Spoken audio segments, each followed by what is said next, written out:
Hello everyone, कैसे हैं आप लोग। एक बार आपका फिर से स्वागत है यूट्यूब चैनल स्टेट्स कॉर्नर में। और आपने पिछले वीडियो में देखा है कि अपन डिस्कस कर चुके हैं यूपीएससी आईएसएस 2025 है, उसमें जो स्टैटिस्टिक्स पेपर 2 है, इसमें ऑफिशियल स्टैटिस्टिक्स की पहले वीडियो में अपन ने देखा क्वेश्चन नंबर 66 से 70। दूसरे वीडियो में अपन ने क्वेश्चन नंबर 71 से 75, और इस वीडियो में अपन क्वेश्चन नंबर 76 से 80 के बारे में बात करने वाले हैं। क्वेश्चन नंबर 76 की बात करते हैं। Consider the following statement about UNSC, United nation statistical commission. अब यूएनएससी की बात क्यों हो रही है? यूएनएससी में जो 2024 में है इंडिया, फिर से इसका मेंबर बना है। और इससे पहले कब मेंबर था? 2004 में। एग्जैक्ट 20 साल के बाद में फिर से मेंबर बना है। अब ये यूएनएससी में टोटल मेंबर कितने होते हैं? 24। ये अलग अलग डाइवर्सिटी, अलग अलग जो ज्योग्राफिक लोकेशन है उसके हिसाब से होते हैं। और इनका ये इलेक्ट या इलेक्शन कौन करता है? United Nation Economic and Social Council, UN इकोसोक। ठीक है, ये हो गया। और India is a member of the UNSC at present and the 4 year term. हाँ, ये 4 साल का टेन्योर होता है एक तरह से। 4 साल term year, begin from January 1 January 2024। ठीक है, दोनों इसमें both first and second correct. अगर अपन बात करें क्वेश्चन नंबर 77 की, क्वेश्चन नंबर 77 क्या है? Which one of the following is not objective of periodic labour force survey conducted by national statistics commission. मैंने एक ऐसे ही इन जनरल एक पीएलएफएस के बारे में एक वीडियो बनाया था मैंने, कि मैंने एक अप्रोच की थी कि अलग अलग अपन सर्वे के हिसाब से वीडियो बनाएंगे। तो किसी ने कहा कि सर इससे कैसे टाइप का क्वेश्चन आएगा, इस वाले वीडियो से कैसे टाइप का क्वेश्चन आएगा, ये तो लास्ट ईयर वाला नहीं है। तो आप वो वाला, एक बार वो वाला वीडियो देख के आओ और ये वाला क्वेश्चन उसके बाद में सोल्व करो। To generate estimate of labour force participation rate. ठीक है, तीन मेजर चीज इसमें निकलती हैं: LFPR, WPR work population ratio, और एक होता है UR unemployment rate. Worker population ratio, LFPR labour force participation rate, unemployment rate. To generate estimate of wage rate and average estimate, average earning of worker, ये इसका objective नहीं होता। To generate estimate of the, क्या note है ना, note. To generate estimate of worker population ratio. ठीक है, unemployment rate. तो आंसर बी आ जाएगा। सिंपल, उसमें बहुत डिटेल में अगर अब जैसे हो सकता है कि पीएलएफएस से भी कभी ऐसा टफ क्वेश्चन पूछ लिया जाए, वो उस वीडियो में कवर नहीं है। लेकिन आप 20 में से 20 क्वेश्चन थोड़ी सही होंगे, 80 में से 80 थोड़ी सही होंगे। कहीं तो आपको भी स्कोप रखना होगा ना। लेकिन जो इजी क्वेश्चन आ रहे हैं, जस्ट आंसर क्लिक, ये क्वेश्चन आपका 10 या 15 सेकंड में हो जाना चाहिए, ऐसे वाला क्वेश्चन है। क्वेश्चन नंबर 78 की बात करते हैं। The consumption pattern of a society remain static for a longer period, which method is most convenient and economic for compilation of the index.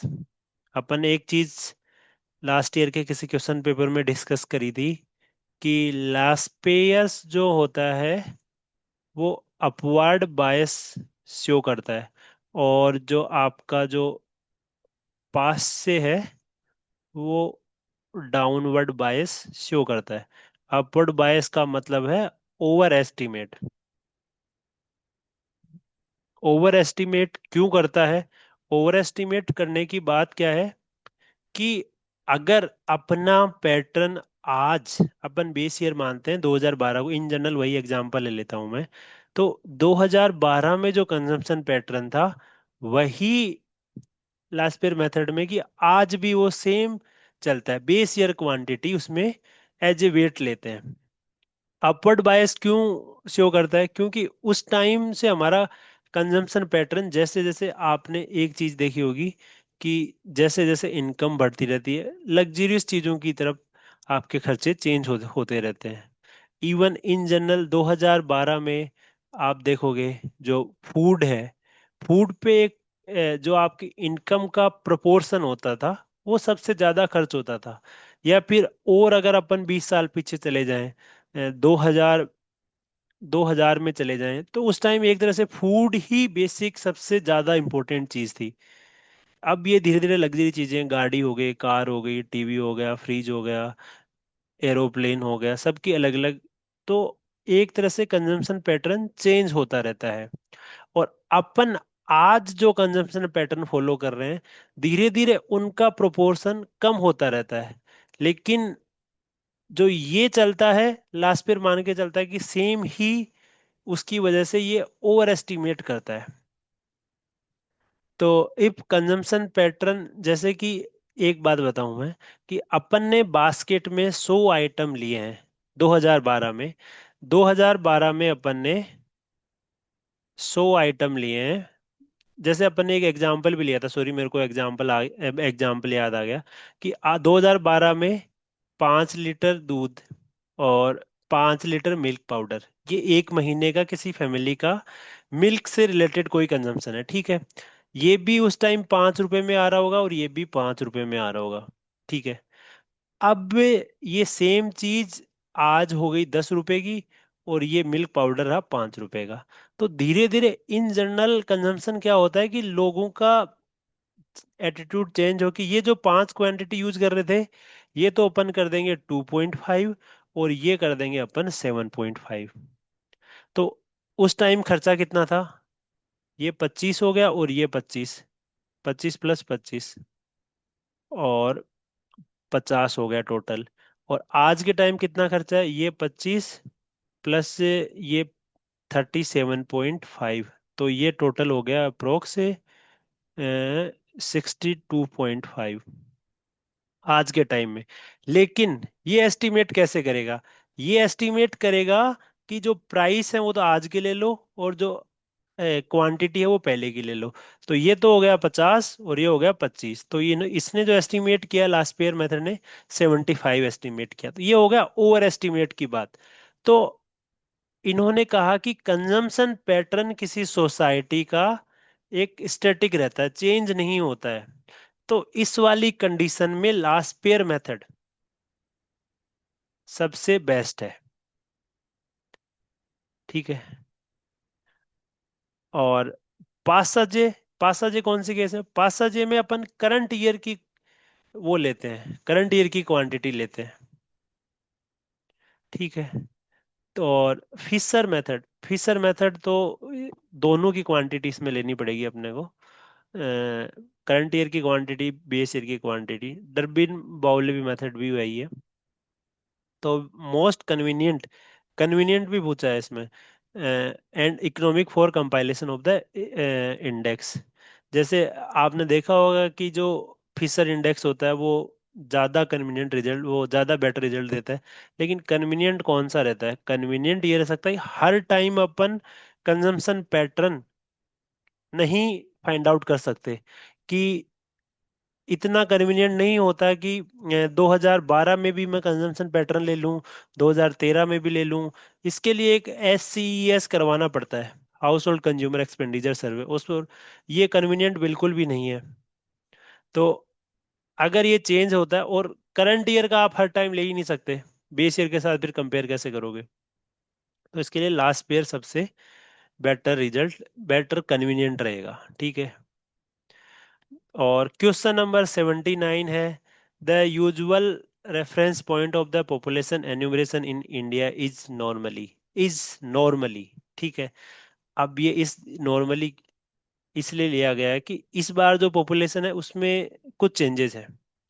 इस बार जो पॉपुलेशन सेंसस होगा उसमें दो फेज में है। पहले फेज में 3 4 स्टेट हैं, उनमें शायद 1 अप्रैल से लिस्टिंग है, और एग्जैक्ट मेरे को पता नहीं है, सितंबर या अक्टूबर के अंदर पॉपुलेशन इन्फॉर्मेशन।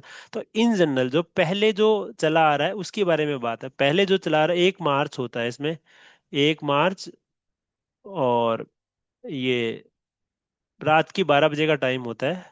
ये एक तरह से सेम आप ये भी कह सकते हो कि 24/00, 28 या 29 फरवरी, ठीक है। अब इसमें ये भी चीज है कि हो इन जनरल होता है। इन जनरल क्या होता है? जैसे 2011 होता है, 2001 होता है, ऐसे होता था ना पहले। तो उसमें फरवरी हमेशा 28 की आती थी। तो ये लिखा जाता है कि जो 1 मार्च है उसका लास्ट, 1 मार्च स्टार्ट होने वाला होता है वो टाइम होता है। क्वेश्चन नंबर 80 पे चलते, consider the following statement about live stock census in India. Live stock census हो चाहे एग्रीकल्चर सेंसस हो, दोनों 5-5 क्विक सर्वे हैं, दोनों 5-5 साल के इंटरवल पे कराए जा रहे हैं। सेकेंड स्टेटमेंट क्या है कि live stock census enumerate 25 species of wild and domesticated animals. इसके अंदर होते हैं 19 इंक्लूडिंग पोल्ट्री। ठीक है। और इसकी एक दो चीज़ें और बता दूं कि ये स्टार्ट कब हुआ था, 1990 20 फर्स्ट। और अभी कौन सा चल रहा है, 21 चल रहा है। 20 तक के रिजल्ट आ गए हैं इसमें। ठीक है। 20 तक के रिजल्ट पब्लिश हो गए हैं। 20 में जैसे कि रिजल्ट क्या था कि जो गोट वगैरह में है राजस्थान टॉप में है। और अलग अलग स्पेसीज बफेलो में, जहाँ तक मुझे याद है, यूपी वगैरह, हैन वगैरह, काऊ वगैरह सारी चीज़ें हैं इसमें। तो ये हो गया, तो आपका पहला इसमें सही हो गया।